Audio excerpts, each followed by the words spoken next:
Eu acho que esse sentimento paternal e maternal de dar mais atenção para aquele filho problema é justamente por causa dessa... O amor de mãe e de pai é o mais próximo do amor de Deus, né? Então, saber que aquele filho precisa ser ajudado, né?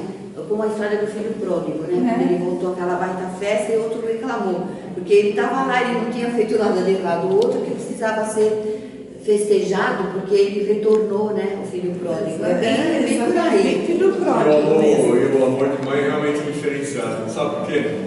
Lá no lar, às vezes a gente fica sabendo, conversando com a Dona Ivana, lá com a Dona Ivani, que ficam lá embaixo, né? Que alguma mãezinha lá estava com dificuldade, elas ligaram para o filho e tal, e o filho falou, não vou, não quero saber. Esse é o filho. Então, e quando a gente vai falar com elas, para todas elas, nunca, nenhuma vez eu ouvi nenhuma falar mal do filho. Sempre assim, meu filho é muito bom, meu filho quando pode vem me visitar. É diferente, né? É um amor diferente. Elas relevam, né? Elas conseguem entender, né? A gente, como mãe mesmo, consegue entender os problemas do filho, né? Aí, os filhos nem sempre, né? Aí entra na ingratidão dos filhos, né? E aqui diz que Deus castiga vigorosamente o filho ingrato. Mas é Deus que castiga? Não é Deus, né? São as leis, né? Quem foge das leis recebe o retorno, porque os pais devem ser honrados, né? Exatamente. Mas é muito assim, Deus não perdoa o filho ingrato, vai cobrar tudo, né? O que o filho fez para os pais, né? A ingratidão. É o caso. A gente vê muito disso, né?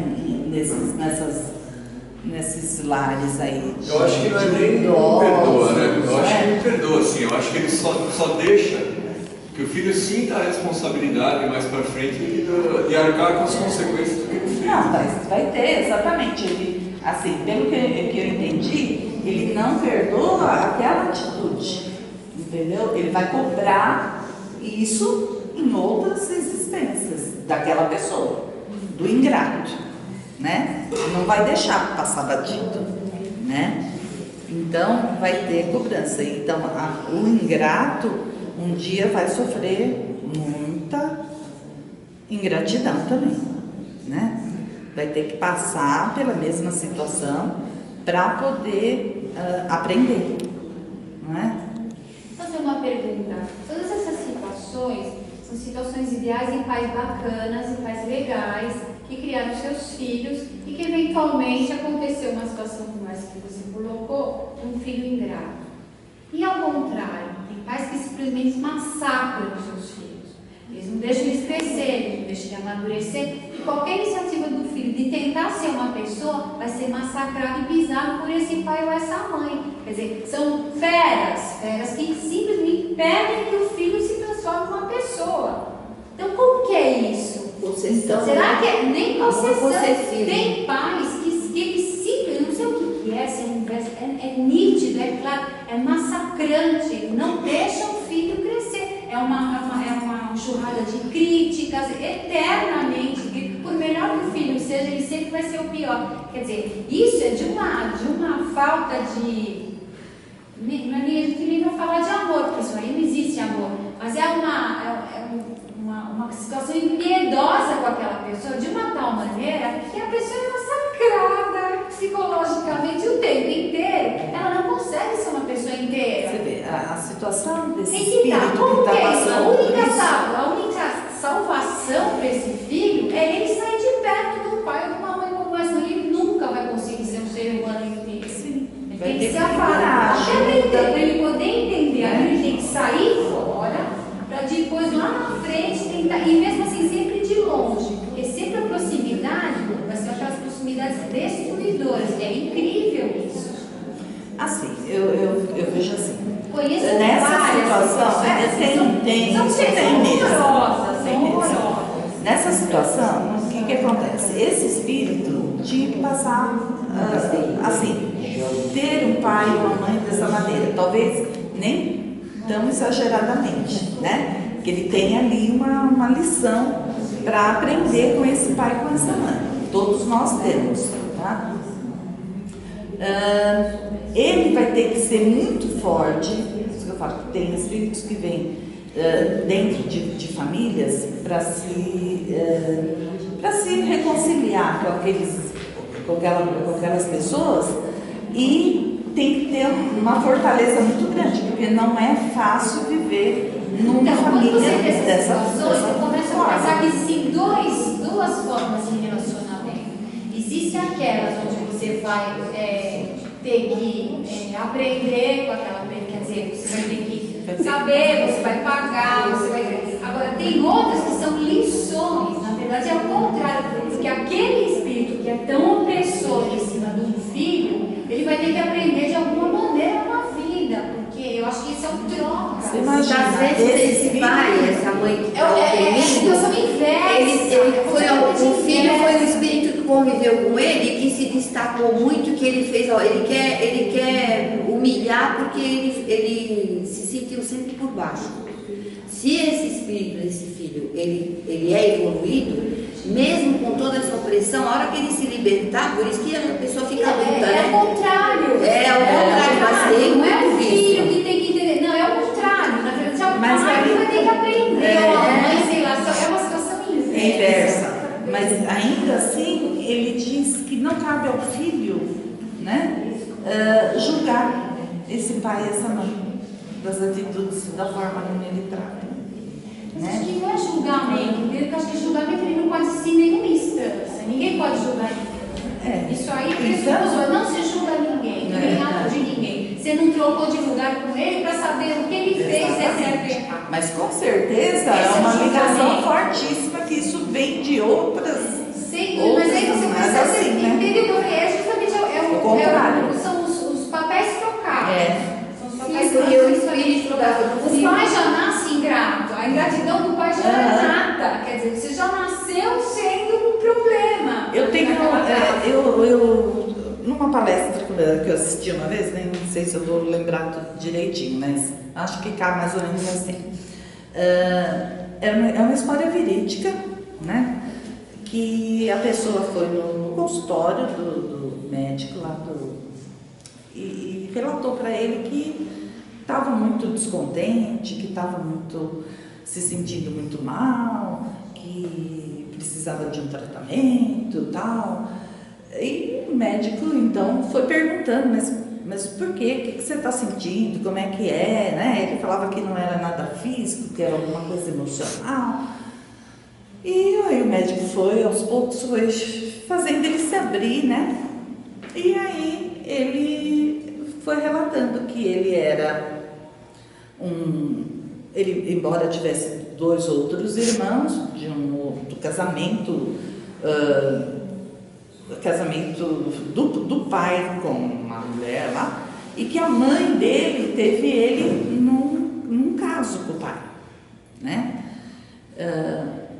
E que ele se sentia muito, assim, deixado de lado, que ele nunca teve o pai presente quando ele precisava do pai, que os irmãos dele não, sempre tiveram um pai, né? E que aquilo estava fazendo muito mal para ele e tal. Aí o médico perguntou para ele, falou, mas como fazendo mal? Você não se formou, você está numa situação bem... Ele tinha 2 indústrias, esse rapaz tinha 36 anos, né? Já tinha feito uma faculdade, estava terminando uma 2ª faculdade. O pai sempre foi quem custeou os estudos dele e tudo. Ele tinha esse contato com o pai, mas não sentia o pai presente na vida dele, né? Na hora que, né, precisava e tal. E aquilo estava angustiando ele. Aí o médico falou assim, mas você é uma pessoa bem resolvida, né? O que é que essa situação, não ter pai, está interferindo, né? Ele não estava entendendo. Aí ele falou que... Aí o médico perguntou, e os seus irmãos, como é que é? Como que eles se saíram aí, né? Na vida deles. O mais velho é depressivo, não sei o que, faz tratamento para depressão, não sei o que, não deu certo na vida, não quis estudar, tá uma pior. E o outro irmão, né? O meu outro irmão caiu nas drogas, tal. Aí falou, então, foi melhor para você não ter o seu pai do seu lado, né? Você saiu bem na vida. Então, foi um aprendizado que esse espírito teve que passar, né? De viver sem o pai, né? Ter o pai e viver sem ele, né? E com isso ele conseguiu superar todas as dificuldades que ele tinha, né? Todos os conflitos que ele teve durante a infância e a juventude, né? E para mostrar para o pai que ele era capaz. E conseguiu. E às vezes, né? esse pai presente, tão presente com os outros, como ele deu tudo para ele estudar e ser alguém, para os outros ele devia dar muito mais. Muito mais, exatamente. E não tiveram não pegaram aquela oportunidade. Então, são oportunidades, né? Que a gente tem. Então, a gente está exatamente no lugar que a gente tem que estar. Exatamente, porque no caso do que ela falou, tem uns 3 meses, eu estava indo trabalhar no domingo de manhã, 7 horas da manhã, estava vazia a rua, no domingo, né? E tem um rapaz que mora no bairro nosso lá, que ele é drogado, desde pequeno ele se envolvia com crime, né? Então, eu estou com 43 anos. Eu conheço ele desde que ele tinha uns 7, 8 anos, né? E ele vinha vindo e tal, ele teve muito tempo preso no Carandiru, usava droga, roubava e tal. E eu estava indo e ele estava vindo, né? E eu cumprimento ele, na boa, conheci com a pessoa, eu não tenho nenhum... É o que você falou, né? Se a gente não viveu a vida da pessoa, como é que a gente pode julgar? E aí ele vinha vindo assim, eu fui falar com ele e ele estava chorando, né? E eu falei, o que aconteceu, cara? Ele falou, eu fui visitar minha mãe agora de manhã, minha mãe nem abriu a porta para mim, minha mãe não quis nem saber de mim, me deixou para, acho que ela achou que eu ia fazer, ele falou para mim assim, eu nunca roubei a minha mãe, você vê, né? E ele estava inconsolável, assim, eu fui conversar com ele um pouco para ver se conseguia amenizar, mas ele estava realmente inconsolável, falou, depois a gente conversa e tal, mas chorando mesmo, né? Aí a gente pensa, né, que pai e mãe é esse? Mas, por outro lado, o que diz a doutrina, né? Ela disse que, é o que você falou, todo mundo vem com o pai e com a mãe exatamente o que precisava vir. Então, se ele está passando por isso, algum motivo tem. A gente não sabe qual é, né? Provavelmente ele também não vai saber, mas tem um motivo, né? E Deus não é injusto. E eu acho que Deus também não castiga. Então, eu acho que tudo ali está envolvendo num mecanismo que a coisa vai servir para uma evolução de todo mundo. Eu acho que o tempo, só Deus sabe, né? Mas é complicado. Se a gente vê, a gente se sente mal, porque o que você pode fazer? Você percebe a injustiça, você percebe a situação. Você acha que quer ajudar?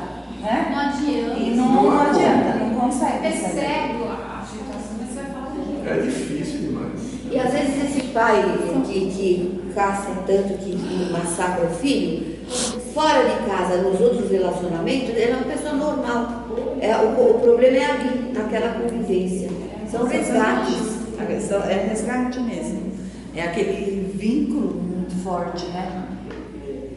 Que tem mas de a pena é que muitas vezes então, um filho que vem com um pai desse, que muitas vezes a gente imagina que a missão dele seja até trazer essa pessoa de volta, esse espírito de volta, às vezes por não ter conhecimento, por não frequentar. De repente era para ser simplesmente safado. Mas um dia não quer. O que acontece normalmente a pessoa tem. Ele está errado.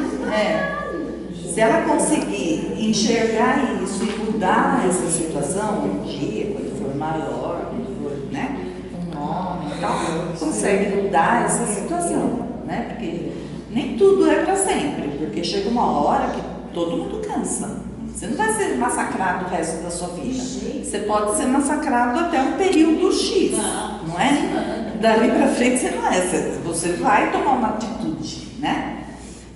Quando ele tomar essa atitude, o outro vai aprender com ele, né? Aí chegou a hora do pai aprender a enxergar de forma diferente, né? E vai caber a ele mostrar como ele estava sendo, o que ele estava fazendo, né? De que forma que estava prejudicando, não é verdade? Isso acontece, né? Até a pessoa cair. E a gente tem que ter muito cuidado, né, no olhar dessas coisas todas, porque é muito fácil julgar, né? Mas se a gente se colocar, de repente, se eu tivesse vivido, por exemplo, a vida que a mãe dele viveu, de repente estava fazendo pior que ela, eu não sei, não posso dizer, né? Então a gente tem que tomar muito cuidado, né? Para não cair no julgamento. E é difícil, né? Porque a gente tem uma tendência a julgar gigante, né? A julgar, sim. Você julga toda a Ser humano, superfície, essa cena final, você nunca está vendo as anteriores, né? É difícil. O importante realmente é ter esse olhar para o espiritual, né? Deixar de ter esse olhar terreno só, né? Por que será que fulano passa por esse problema, né? Por que será que eu estou passando por isso, né? Qual é o aprendizado que eu tenho que tirar dessa situação? O que será que eu fiz para determinada pessoa, né? Numa outra vida? Alguma coisa ruim foi, né? Se a gente vê essas histórias de fora, que você está contando um caso, eu contou outro, quem está vendo de fora e não está participando, porque todos nós temos os nossos problemas para resolver, né? Esse é que nos interessa. A gente tem mais é que mandar uma energia boa para os dois, porque é uma situação difícil, é um resgate, né? E a gente só ajuda mandando uma energia de oração para eles, porque é difícil. Então é isso, gente. Assim, Acabou tudo. Fala sobre isso. Mas tem um monte de coisa. Família espiritual. Família espiritual já falei, né? Você falou agora? Já tinha falado. Falei, Já né? falou no começo. Quer falar? Fala alguma coisa, William. Depois eu falo. Fala mais. Mas que eles não acabaram ainda. Eu acho que seria legal se alguém falasse alguma coisa, né? Se alguém tiver alguma dúvida, algum exemplo aí. É fazer pergunta, por exemplo. Tem um caso também, que eu vi também, um menininho, né? Isso também é verídico, aconteceu nos Estados Unidos. Diz que ele bateu na porta de um abrigo, né? De menor, um frio muito grande, né? Aquele frio de rachar lá, neve para todo lado, ele com outro menininho nas costas, bem assim, um pouquinho a roupa, bem magrinho, né? Aí o homem lá que cuidava da casa lá do abrigo, foi atender a porta, perguntou para ele, né? Aí ele pediu o abrigo lá, porque estava com frio, com fome, e ele falou, é seu irmão? Ele falou, é meu irmão, né? Aí o homem pegou eles, deu comida, banho, trocou e tal. Aí quando foi perguntando e tal, eles não eram irmãos, né? Ele era companheirinho de rua, né? Então, para aquele menino, era o companheiro dele, né? Era o irmão dele. Era quem ele se relacionava, ele não tinha mais ninguém. E ele tratava o menino como irmão. Tanto é que carregava o outro, era um pouquinho menor, carregava ele nas costas, mesmo sem condições de arcar com aquele peso, né? Como se fosse realmente um irmão. Eu queria fazer uma pergunta sobre família espiritual. Uma vez que você sempre está vendo que a Terra não é planeta de felicidade, e sim de expiação, qual é a chance que você tem de você encontrar ou conviver numa encarnação com a sua família espiritual? Que aí, no caso, seria uma situação boa, né? Seria uma existência de luz complementar, tudo isso. Não é. A família espiritual é assim, é a mesma família aqui, né? E lá. Quando cria-se laços mais fortes, mais duráveis e mais profundos, forma-se a família espiritual, né? Vocês vão, porque tem a comunhão de pensamento, de sentimentos, né? Não necessariamente tem que ser alguém parentesco. Sim, mas eu pergunto, qual é a chance que você venha com esse tipo de laço, enfim, numa família real, que você nunca percebe? A família não está mesclada, não. Eu acho que ela está querendo dizer uma família feliz, não é isso? Não é nem feliz, porque eu acho que a felicidade de cada um sabe qual é a sua, mas você tem essa situação de harmonia, que em pouquíssimas você vê isso. Não é nem de ajudar o outro, você vê aquela afinidade intelectual ou afinidade de princípios, então, você vê aquela coisa que é harmônica, que é perfeita, é um elo, né? Mas eu não acho que é difícil não de ver. Mas dentro de uma mesma família, você tem os parentes espirituais e tem os parentes, a família espiritual e os que são de resgate, está junto na mesma família. Essa é a diferença de filhos que se dão super bem com os pais, outros não se dão, irmãos que não se entendem. No meio da sua própria família, você já tem alguns membros da sua família espiritual. E tem aqueles que também vêm para o reajuste, né? E eles vão se tornar espiritual, família espiritual, no momento que essas arestas forem podadas e que houver uma sintonia perfeita. E é através da encarnação que a gente consegue isso. Eles tocaram atrás. É normal a gente reencarnar sempre no mesmo núcleo familiar. Acontece que tem mães que jogam um filho contra o outro. A miséria apaziguar, ela fala mal do outro e fala mal do outro. É que a minha filha que partiu, ela dizia para mim, a Denise tem que tomar rumo, a Denise não sei o quê. Nunca eu falei para a Denise, nunca. Mas aí é aquilo que são espíritos que não são simpáticos e vêm na mesma família. Para que elas se reajustem. Mas a Denise era muito correta. Ela dizia, mamãe, ela abusa de você, mamãe, não sei o quê. Esse é ciumeira. É ciumeira. Disputa amorosa, mas egoísta. Não, pelo amor de Deus, e hoje ela chora. Ela tem saudades da irmã. Mas eu